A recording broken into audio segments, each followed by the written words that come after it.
এই যে 1450 বছর আগে মক্কার দারুন নাদওয়া সংসদে রসুলের বিরুদ্ধে আবু জেহেল যেই তিনটে ষড়যন্ত্র করেছিল, গত 16 বছরে আমার দেশের স্বৈরাচাররাও আমার দেশের আলেমদের নিয়ে ইসলামের বিরুদ্ধে তারাও তিনটে ষড়যন্ত্র করেছিল।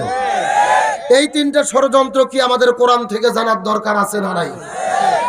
আমার প্রিয় বন্ধুগণ, মুসলমান ভাইরা গভীর মনোযোগ, কোন দিকে নজর নাই, কোন দিকে তাকাতাকি নাই, কথাগুলো সুন্দর করে মনোযোগ দিয়ে বোঝার চেষ্টা করবেন। 1450 বছর আগে মক্কার দারুন নাদওয়া সংসদের ভেতরে আবু জেহেল আমার রাসূলের বিরুদ্ধে যেই তিনটা ষড়যন্ত্র করেছিল, গত 16 বছরে বাংলাদেশের বিরুদ্ধে, এই বাংলাদেশের ভেতরে আমার দেশের স্বৈরাচাররা একই রকম ভাবে তিনটা ষড়যন্ত্র করেছে। জোরে বলেন কয়টা? তিনটা। দলিল হলো আল্লাহর কোরআন, সূরাটির নাম সূরা আনফাল, আয়াত নম্বর হলো 30। খাতা কলম থাকলে লিখে নেন, মোবাইল থাকলে রেকর্ড করে নেন। আল্লাহ তাআলা কত চমৎকার করে সূরা আনফালের 30 নম্বর আয়াতের ভেতরে বলেছে, আল্লাহ তাআলার ঘোষণা, ওয়াইদ ইয়ামকুরু বিকাল্লাযিনা কাফারু।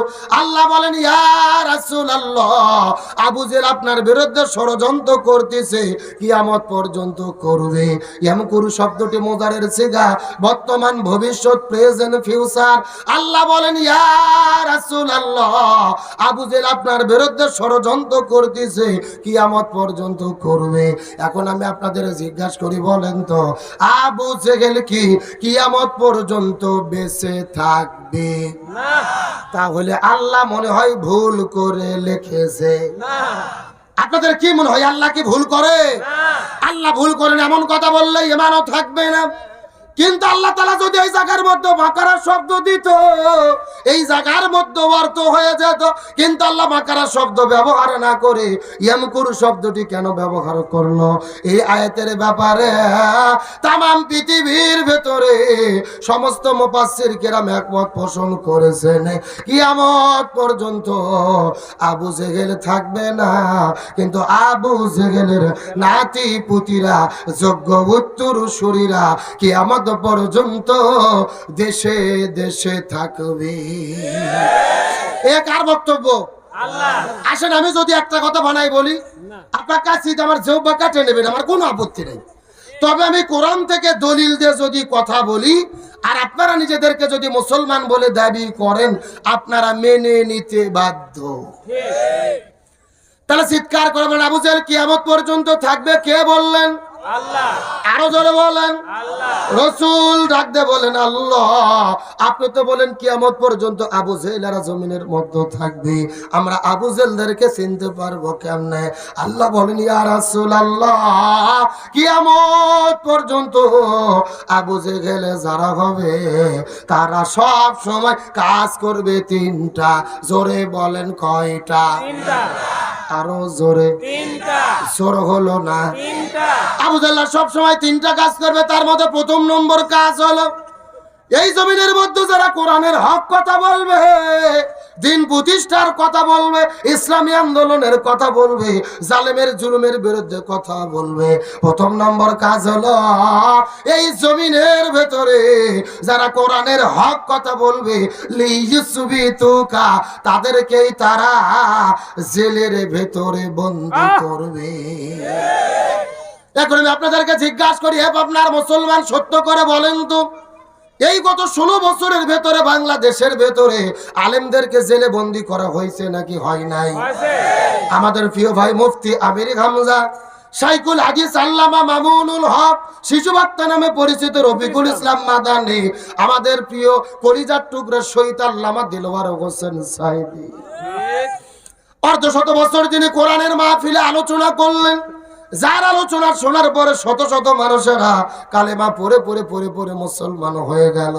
যেই মানুষটা কাবা ঘরের মধ্যে ঢুকে নামাজের অনুমতি পাইল, যেই মানুষটাকে বুকের মধ্যে ধরে ধরে কাবা শরীফের ইমামে চুমু খাইল, ওই কোরআনের পাখি আল্লামা সাইদিকে 1 নয় 2 নয় 13 বছর ধরে জেলে বন্দি করে রাখার পরে, ওই জেল থেকে বের করে হসপিটালে ভর্তি করার পরে ইনজেকশনের সিরিজের ভেতরে বিষ প্রয়োগ করে আল্লামা সাইদির শরীরে বিষ ঢুকাইয়া ওই কোরআনের পাখিটাকে পরিকল্পিতভাবে তারা হত্যা করেছে। আরো জোরে বলেন। ওই কোরআনের পাখি শহীদ আল্লামা দিলওয়ার হোসেন সাইদি রাহিমাহুল্লাহকে 1 নয় 2 নয় 13 বছর জেলে বন্দি রেখে হসপিটালের মধ্যে ভর্তি করে ইনজেকশনের সিরিজের মধ্যে বিষ ঢোকাইয়া আল্লামা সাইদিকে পরিকল্পিতভাবে হত্যা করলো। প্রমাণ কি?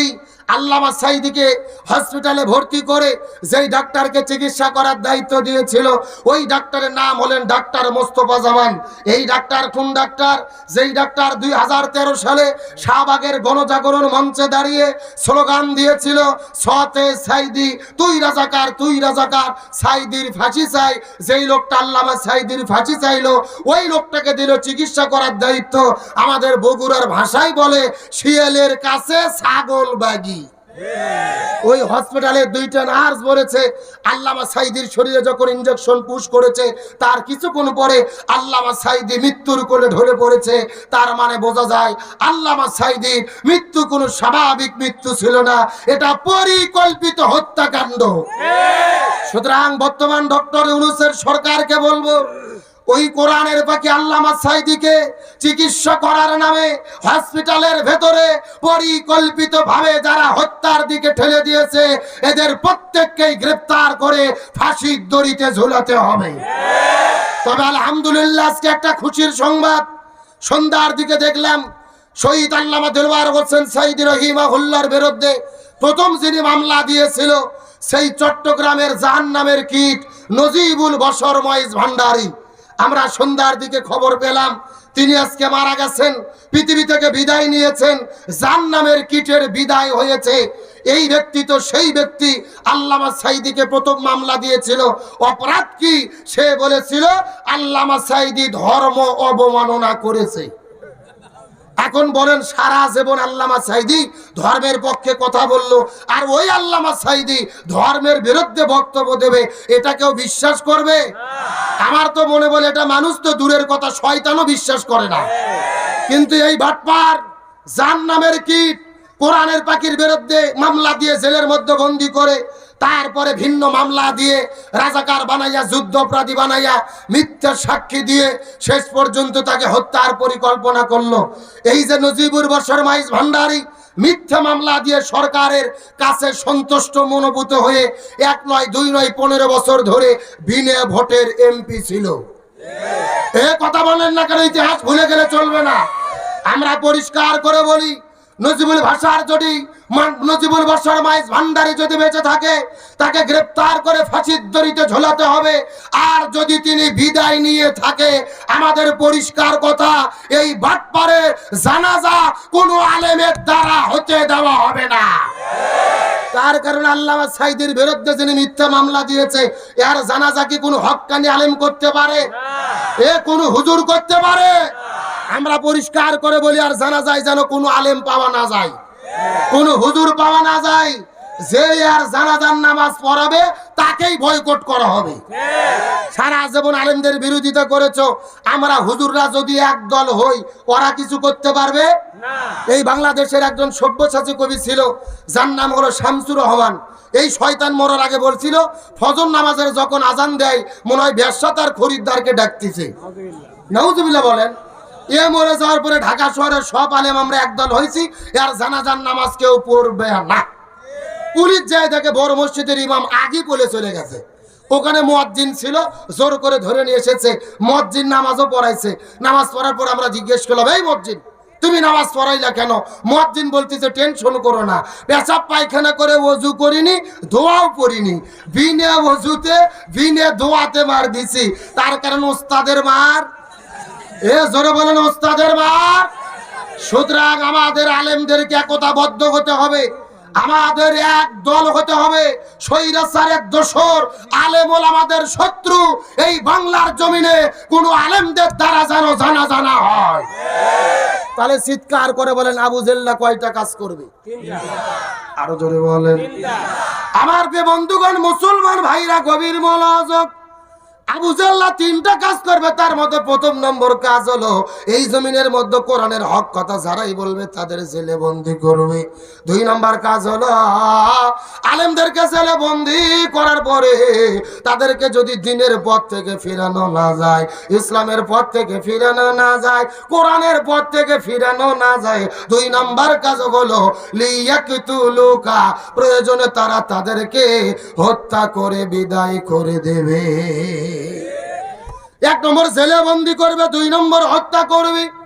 আমাদের নাকিব, আমাদের আবার মৌলানা মতিউর রহমান নিজামী, আব্দুল কাদের মোল্লা, সালাউদ্দিন কাদের শাখা চৌধুরী কত ইসলামী আন্দোলনের বিরিশে বাসালার আবার গত 16 বছরের ভেতরে মিথ্যা মামলা দিয়ে গলার মধ্যে ফাঁসির দড়ি ঝুলাইয়া বিদায় করে দিয়েছে। এই মানুষদের কোনো দোষ ছিল না, এদের কোনো অপরাধ ছিল না। এদের অপরাধ হলো একটা, এই জমিনের ভেতরে তারা কোরআনের সমাজ গঠনের স্বপ্ন দেখেছিল। এই জন্য এক নম্বর জেলে বন্দি করবে, দুই নম্বর হত্যা করবে, তিন নম্বরে এই দেশের ভেতরে যাদের জনপ্রিয়তা বেড়ে যাবে, যাদের মাহফিলে লক্ষ লক্ষ মানুষের সমাবেশ ঘটবে, এই দেশের লক্ষ লক্ষ যুবকেরা যাদের মাহফিলের দিকে ছুটে ছুটে চলে যাবে, হাজার লক্ষ যুবকেরা যে আলেমদেরকে আইডল বলে মনে করবে, এই আলেমদেরকে তারা দেশে থাকতে দেবে না। লিইকুরিজুকা, তাদেরকে তারা দেশ